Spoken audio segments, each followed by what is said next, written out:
paano nakakasiguro na may problema o worn out na yung stabilizer link. Okay, pag chinek yan madalas yung stabilizer link wala masyadong uga, unless uga yan talaga, alam mo na sira. Okay, ayan o, hindi siya uga, di ba?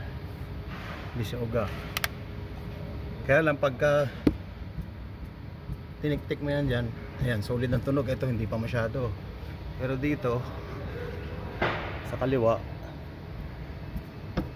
tingnan mo yung tunog.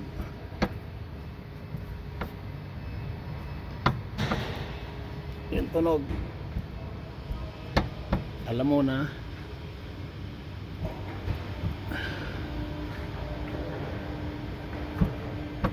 Ayan o.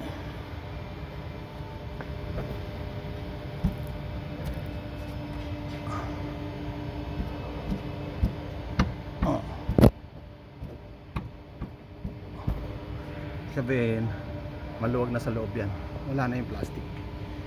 Okay.